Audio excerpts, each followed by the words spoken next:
La lumbre.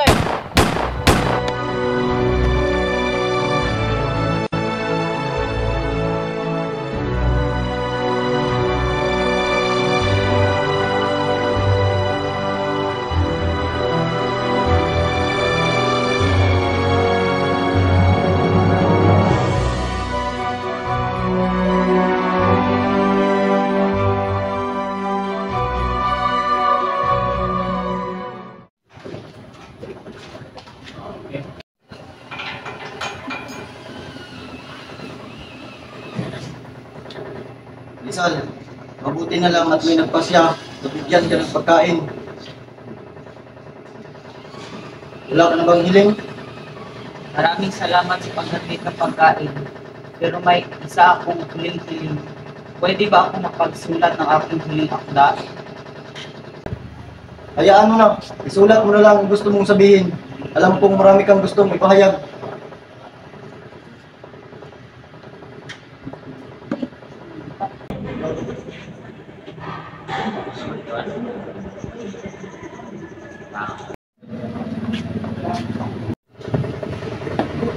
Halika na Rizal, dito na tayo sa korte para sa paglilitis mo.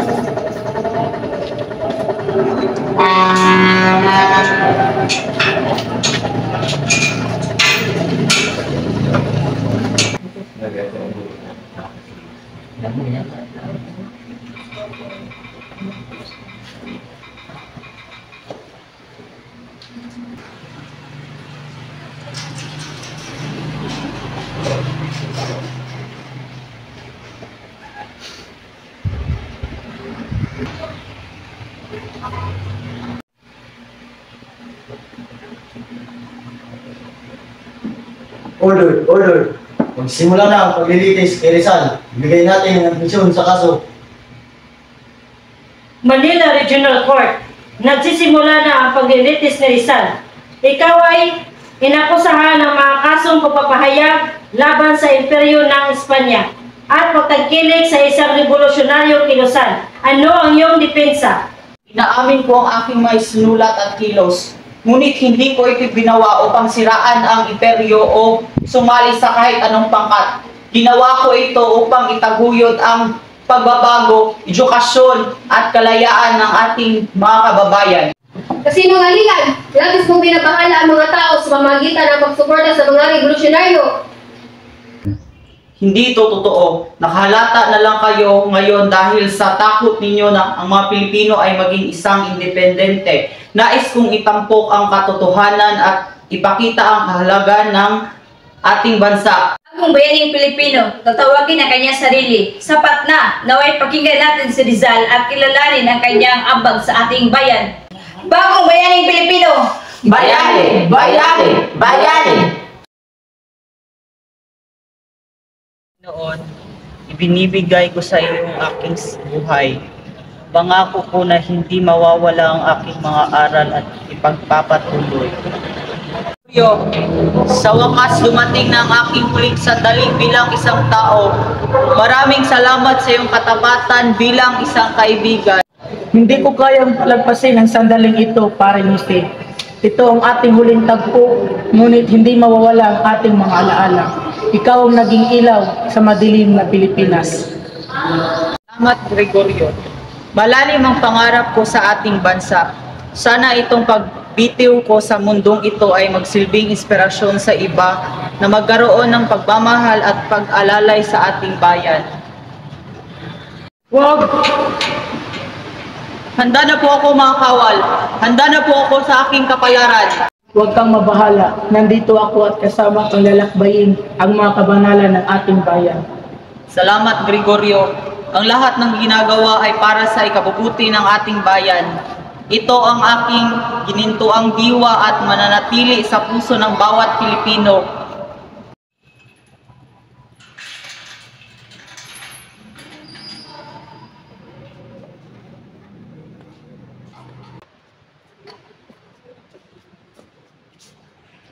Tayo, bilang mga alagad ni Rizal, ay may malaking papel sa pagsasabuhay ng kanyang mga adhikain. Ang ating pagmamahal sa bayan ay hindi matutumbasan.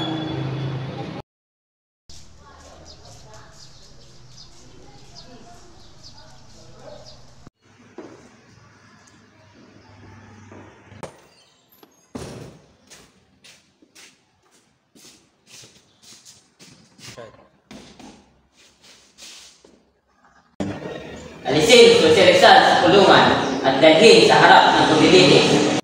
Opo, General!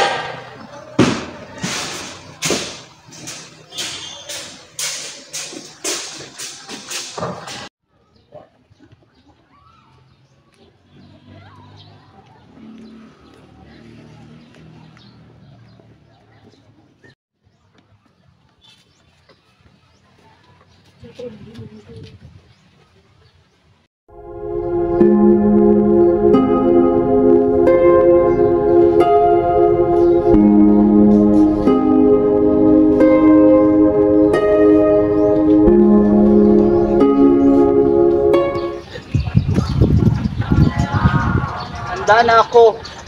Si Rizal, ikaw ay nahatulan ng kamatayan dahil sa sedisyon laban sa pamahalaan. Ano man ang iyong hiling, bago ka patayin. Hayaan niyo po, Iniral. Ang aking kalooban ay mapayapa. Wala na akong ibang hiling kundi ang makamta ng Pilipinas ang kalayaan at pagkakapantay-pantay sa bawat mamamayan. Ito ang iyong huling sandali.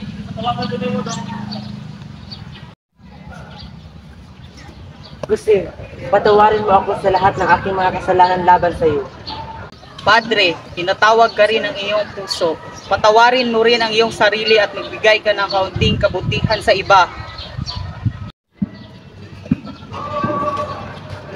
Handa! Pwersa! Consumatum is La lumbre!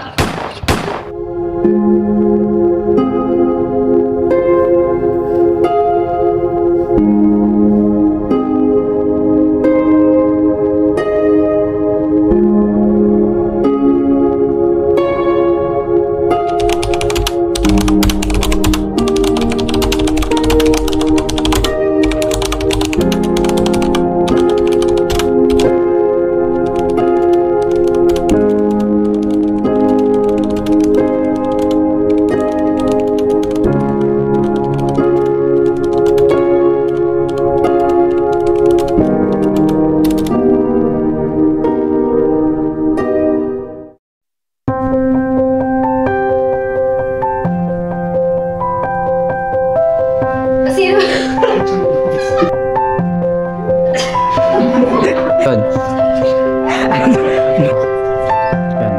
Sapat na! Naway pakinggan natin si Rizal at...